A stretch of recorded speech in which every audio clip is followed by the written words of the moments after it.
எங்க அப்பாவை பத்தி ஞாபகம் இல்லை. எங்க அப்பாவை விட எங்க அம்மாவோட அப்பா இருக்காரு, அதுதான் எனக்கு ஞாபகத்துக்கு வந்தது. ஸோ எங்க அம்மா மேல வந்து எங்க தாத்தாக்கு வந்து எவ்வளவு பாசம் இருந்தது அப்படிங்கறத வந்து எனக்கு இன்னைக்கு நினைச்சாலும் கண்ணில் தண்ணி வரும். தலைமுறை தாண்டி பேசும் தமிழ் சினிமா கண்ட தலைமகன், ஊருக்கும் உறவுக்கும் கதை பல சொன்ன கதாநாயகன். இவர் பார்த்து சினிமாவிற்கு வந்தவர்கள் பலர், இவர் பார்த்து வளர்ந்தவர்கள் பலர்.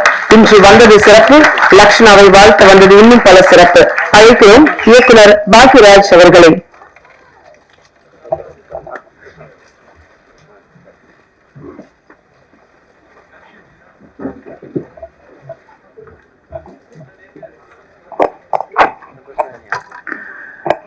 மரியாதைக்குரிய அனைத்து பத்திரிகையாளர் நண்பர்கள் மற்றும் அனைத்து ஊடக நண்பர்கள் எல்லாத்துக்கும் என்னுடைய பணிவான வணக்கத்தை தெரிவிச்சுக்கிறேன். தொகுப்பாளினி கவிதாக்கு ஸ்பெஷல் வணக்கத்தை சொல்லிக்கிறேன். ஏன்னா நேற்று மிஸ் பண்ணிட்டேன் அவங்க பேர் சொல்றதுக்கு, அதனால இது முதலே சொல்லிட்டோம்னா, ஏன்னா அவங்ககிட்ட அவங்க நல்லா பேசுவாங்க அப்படிங்கிறத விட பேசுறதுக்கான கண்டென்ட் ரெடி பண்றது பாருங்க, அதே ரொம்ப சிறப்பா அந்த தமிழுக்காகவே அவங்களுக்கு பாராட்டுகள் சொல்லலாம். ஸோ வாழ்த்துக்கள் தெரிவிச்சுக்கிறேன். லட்சியா ரிஷி அவங்களுடைய லட்சணா ரிஷிங்கிறது அவங்க வச்ச பேரு. என்னை பொறுத்த வரைக்கும் அவர் லட்சியா ரிஷி தான். ஏன்னா இன்னைக்கு வந்து வெற்றி படிக்கட்டு, முதல் வெற்றி படிக்கட்டில் வந்து ஏறி இருக்காங்க. இனி அடுத்து பல லட்சியங்கள் இருக்கு அவங்களுக்கு. அதனால பல லட்சிய படிக்கட்டில் வந்து அவங்க ஏறணும்.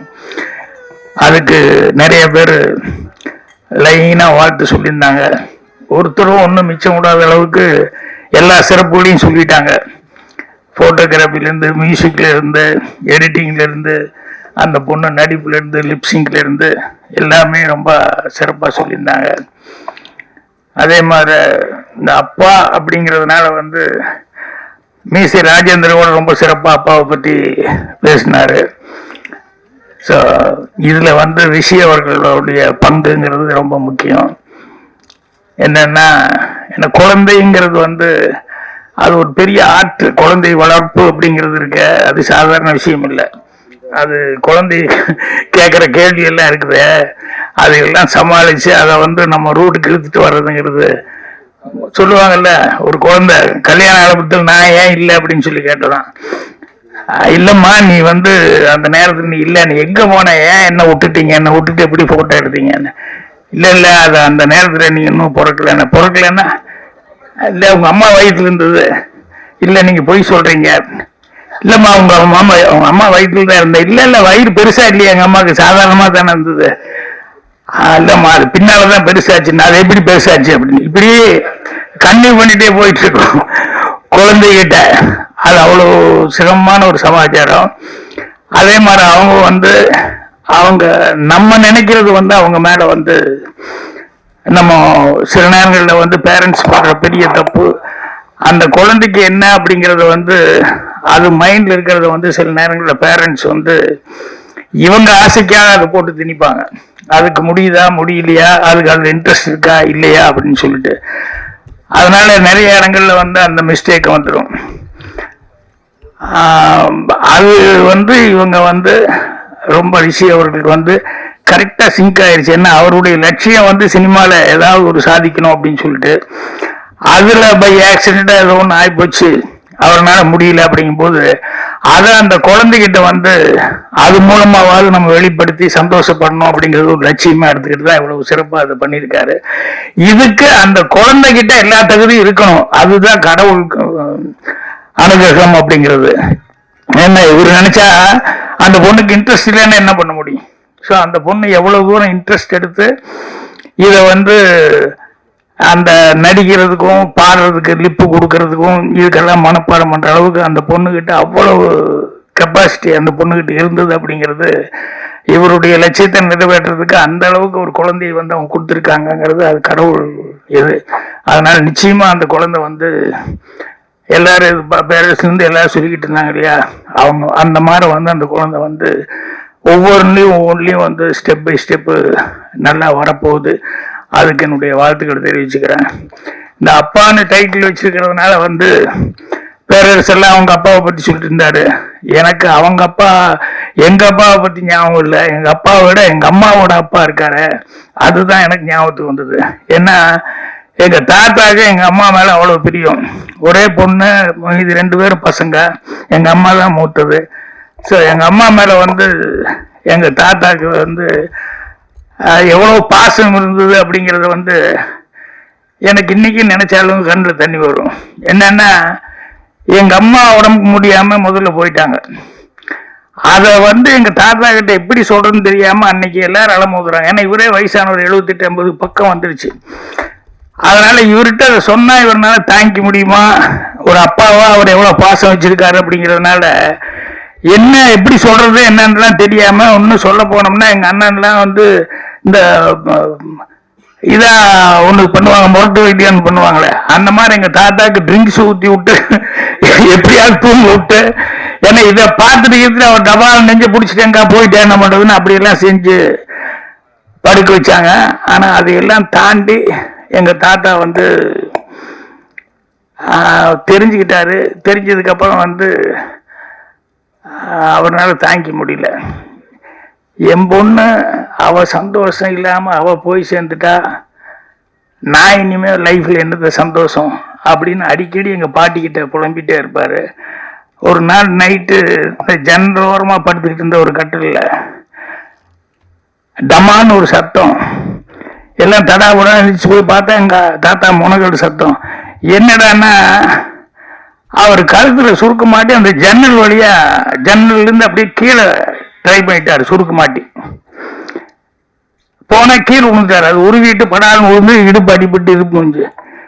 என்ன ஆச்சு, எதுக்கு இப்படி பண்ண? இல்ல அம்முவே போயிட்டா எனக்கு இருக்கு இஷ்டம் இல்லை அப்படின்னு எங்க தாத்தா சொன்னாரு. ஸோ ஒரு அப்பாவுக்கு அவ்வளவு வயசுலயும் கூட எங்க அம்மா மேல எவ்வளவு பிரியம் இருந்தது அப்படின்னு நினைச்சு பார்த்தா இன்னைக்கு எங்க தாத்தா நினைக்கும் போது எனக்கு இங்க அப்பான்னு வரும்போது எங்க அம்மாவோட அப்பா அவர் எந்த அளவு சின்ன வயசுல இருந்து எங்க அம்மா மேல பாசமா இருந்திருப்பாரு அப்படிங்கிறது வந்து இப்ப இவங்க எல்லாம் சொல்லிட்டு இருக்கும்போது எனக்கு எங்க தாத்தா ஞாபகம் தான் வருது. அவர் என்ன ஹியூமரான ஒரு கேரக்டர், இவ்வளவு சீரியஸான ஆளு, ஆனா ஹியூமரான ஒரு கேரக்டர். அவரு டெட் பெட்ல படுத்து இருக்கும் போது கூட இங்க இருந்து நான் போய் பார்க்கலான்னு சொல்லி போனா ஏதாவது காசு கீசு இந்த தாத்தா அப்படின்னு சொல்லி கொடுத்தோம்னா யார் எங்க அத்தை அவங்க இவங்க எல்லாரும் போய் கேட்பாங்க. அவர் வந்து யார்கிட்டையும் கொடுக்க மாட்டாரு, அப்படி பார்த்துக்கிட்டே இருப்பாரு. பார்த்துக்கிட்டே தேரம் தேரம் தேரமான எங்க பாட்டி வந்தா பாட்டி கையில தான் கொடுப்பாரு. அந்த வயசுல அப்படி படுத்து கிடக்கிறாரு. அப்ப கூட காசு வேற யாரு குழந்தைகள்லாம் கேட்டு பார்ப்பாங்க, யாரு கேட்டாலும் கொடுக்க மாட்டாரு. எங்க பாட்டி கையில கொடுத்துட்டு தான் இது பண்ணுவாரு. அதே மாதிரி ஒரு நாள் இவ்வளவுதான் போயிடுவாரு இவரு அப்படிங்கிற மாதிரி எல்லாம் நினைச்சிட்டு எல்லா சொந்த பந்துகளும் சொல்லி விட்டாங்க. இவர் அப்படியே கண்ணு திறந்துட்டு அப்படியே பார்த்தாரு. ஒவ்வொருத்தரா வந்தாங்க, ஏதோ ஒண்ணு கொடுப்பாங்கல்ல அந்த கடைசி நேரத்துல அப்படின்னு. அவர் மெல்ல பாட்டி கூப்பிட்டாரு. போயிட்டு அடுத்த வாரம் நமக்கு ஏதோ விசேஷம் வருது இல்லையா, அன்னைக்கு வர சொல்லு, அது வரைக்கும் நான் போக மாட்டேன், எல்லாத்தையும் அனுப்பிச்சு விடு அப்படின்னு சொல்லிட்டு அதை கூட அவரு தான் டிசைட் பண்ணாரு. எல்லாருமே போயிடுவாரு இன்னைக்கு அப்படிங்கிற அளவுக்கு இது பண்ணாரு. ஸோ அந்த மாதிரி ஒரு எங்க அம்மாவுக்கு அப்பாவா இருந்தது அப்படிங்கிறது வந்து இன்னைக்கு வரைக்கும் நான் நினைச்சு பார்க்கும் போதெல்லாம் எங்க தாத்தா வந்து அவ்வளோ இதா இருக்கும். ஸோ ஒரு ஃபேமிலி அப்படிங்கிறதுல வந்து குடும்பத்தில் எந்த அளவுக்கு இருப்பாங்கன்னு. ஸோ இன்னைக்கு வந்து லட்சணா ரிஷிங்கிறது வந்து ரிஷியா வந்து ஒவ்வொரு லட்சியத்திலையும் வந்து அவங்க ஜெயிக்கணும். எப்போ அப்பா அம்மா அவங்கெல்லாம் வந்து இவ்வளவு தூரம் கான்சன்ட்ரேட் பண்ணி அந்த குழந்தை இது பண்றாங்களோ, ஏன்னா நிறைய குழந்தைகளுக்கு வந்து சின்ன வயசுல என்ன அவங்களுக்கு லைக்னஸ் அப்படிங்கிறது நமக்கு தெரியாது. தெரியாமையே அதுக்குள்ள கொண்டு போய் விட்டு ஃபோர்ஸ் பண்ணுவோம். இப்போ பூர்ணிமாவே வந்து எப்படியாவது வந்து பாட்டு பாடுன்னு சொல்லி கொடுத்தாங்க. பாட்டில் இன்ட்ரெஸ்டே இல்லை, ஆனா தெரியாம ஏதோ ஒரு விதத்துல டான்ஸ் மட்டும் கத்துக்கிட்டது அது சினிமாவுக்கு வந்ததுனால ஹெல்ப் ஆகி போச்சு. இவ்வளவெல்லாம் ஜிவி பிரகாஷ் எனக்கு தெரிஞ்சு அவன் சின்ன பையனா இருக்கும்போது கூப்பிட்டு வந்து என்னோட படத்துல பாடுறதுக்காக கூப்பிட்டு வந்தான். முடியவே முடியாது, அவன் அங்க ஓடுறான் இங்க ஓடுறான் எங்கெங்கயோ ஓடிக்கிட்டு இருக்காப்புல. அவங்க அம்மா டேய் டேய் டேய்னு அவங்க அம்மா கெஞ்சி கூத்தாடி கூப்பிட்டு வந்து அப்புறம் அவங்க அம்மா முதல்ல எனக்கு சொல்லிக் கொடுங்க சார், நான் அப்புறம் நான் சொல்லிக் கொடுக்குறேன் அப்படின்னு சொல்லிட்டு முதல்ல அவங்க அம்மாவுக்கு டியூன் கொடுத்து அவங்க அம்மா கத்துக்கிட்டு அதுக்கப்புறமா அவனை பிடிச்சி ஒரு ஓரமா உட்கார வச்சு அவனை சமாதானப்படுத்தி அப்புறம் அவன் அந்த டியூனை வந்து வாங்கிட்டு அப்புறம் ரொம்ப நேரத்துக்கு அப்புறம் அப்புறம் கரெக்டா பாடினான். அப்ப நான் நினைச்சேன் இவன் மியூசிக் லைனுக்கு வரவே மாட்டான், என்ன பாட்டு பாடுறதுக்கு இவ்வளவு தகராறுன்னு இவன் எங்க வர போறான்னு. ஆனா இன்னைக்கு பாருங்க நல்ல மியூசிக் டைரக்டர்னு பிரமாமா பாட்டும் போடுறான், ஹீரோவாகவும் நடிக்கிறான், எல்லாமே பண்றான். ஸோ சின்ன வயசா இருக்கும்போது நமக்கு தெரியல இந்த குழந்தைக்கு என்ன, அவனுக்கு நம்ம ஏதோ நினைக்கிறோம் சரி இது வராது இதுல வராது அப்படின்னு சொல்லிட்டு அவங்கவுங்களா வளரும் போது அவங்களுக்காக ஒரு பக்குவம் வரும்போது அவங்க எல்லா விஷயங்களையும் வந்து அவங்களுக்கு விருப்பமான முறையில் போனதான் கரெக்டாக செய்ய முடியும். என்னை விட்டுருந்தா நான் ஒர்க் ஷாப் தான் பார்த்துட்டு இருந்திருப்பேன் ஊர்ல. என்னை வந்து அப்படித்தான் பிடிச்சி அவனா கொண்டு போய் ஒர்க் ஷாப் பார்த்துக்கோ அங்க இருக்க வேலைக்காரங்களை பாரு அப்படின்னு சொல்லுவாங்க. எனக்கு அந்த உத்தியோகம் பிடிக்கல, ஓடி வந்ததுனால நான் நினைச்ச மாதிரி இருக்க முடியுது. அதனால அந்த குழந்தைக்கு வந்து இப்போ என்னன்னா பேரண்ட்ஸ் வந்து இவங்க வந்து அவங்க நினைக்கிறது வந்து அந்த குழந்தை மூலமா நிறைவேற்றுன்னு நினைக்கிறாங்க. ஆனா அந்த குழந்தைகிட்ட அந்த டேலண்ட் ரொம்ப பிரமாமா இருக்கு. அதனால அந்த குழந்தை வந்து நிச்சயமா இத்தனை பேர் ஆசீர்வாதம் இருக்கிறதுனால நிச்சயமா நான் சொன்ன மாதிரி லட்சிய ரிஷியா வந்து எல்லா லட்சியத்தையும் வந்து சக்சஸ்ஃபுல்லா பண்ணணும் அப்படின்னு சொல்லி என்னுடைய மனமார்ந்த வாழ்த்துக்களை தெரிவிச்சுக்கிறேன். இன்னும் 2 ப்ரோக்ராம் இருக்கிறதுனால தான் இவ்வளவு அவசரமா பேசிட்டு போறேன். இல்லைன்னா நான் வந்து இன்னும் கொஞ்சம் நேரம் வரைக்கும் கூட இருந்திருப்பேன். யாரும் தப்பா நினைக்க வேண்டாம். நன்றி, வணக்கம்.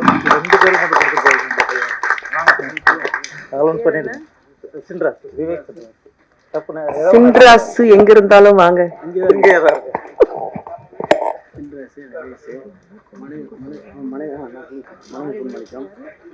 மனைவி பொன்மாணிக்கம் அவர்கள் மேடை கழிக்கும். 2 பேருக்கு மட்டும் சார் கையில கொடுத்தா நல்லா இருக்கும்னு ஆசைப்படுறாங்க. நடேசன் அவர்களை மேடை கழிக்கிறோம்.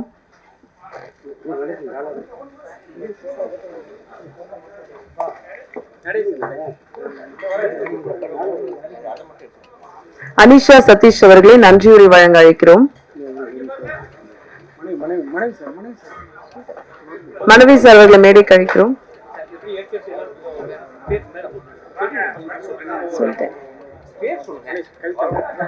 அனிஷா சதீஷ் அவர்களை நன்றியுரை வழங்க அழைக்கிறோம். இவங்கதான் இந்த அப்பா படத்துடைய தயாரிப்பாளர்.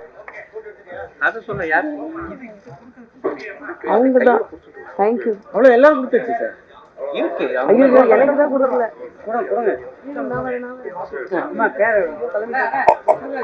நிகழ்ச்சி தொகுப்பாளி கவிதா மேடம் அவர்களுக்கு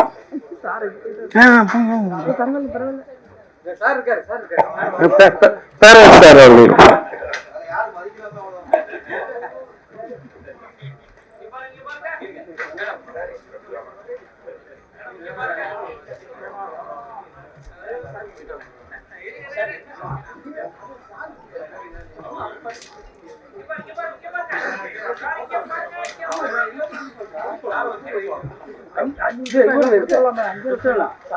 இதோட டாலருங்களா கடற்கடன் எடுத்துக்கோங்க. விஜய் கணேஷ்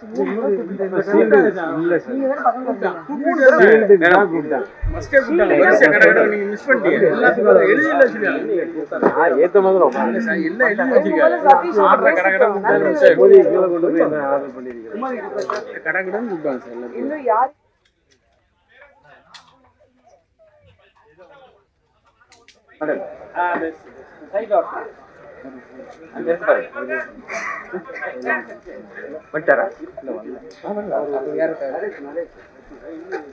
நடேஷ் அவர்கள் சார் இந்த ஷீல்டு கொடுங்க சார். அவங்கள்ட்ட இந்த ஷீல்டு அவங்கள்ட்ட கொடுங்க. இந்த ரோஸ் கலர் ஷர்ட் போட்டுருக்காங்க. இப்பொழுது எங்க அப்பா பாடல் இசை வெளியீடு இயக்குனர் திரு பாக்கியராஜ் அவர்கள் மற்றும் பேரரசு அவர்கள் வெளியிட இந்த டீம் அவங்க பெற்றுக்கொள்வார்கள்.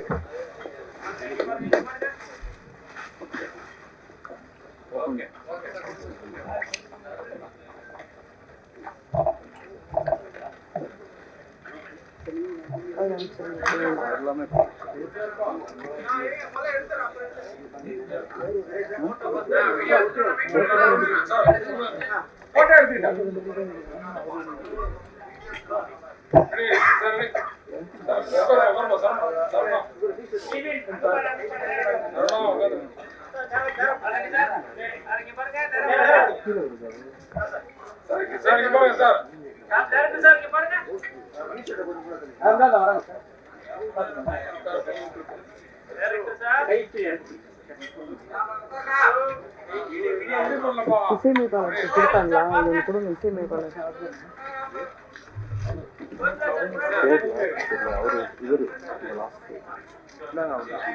இசையமைப்பாளருக்கு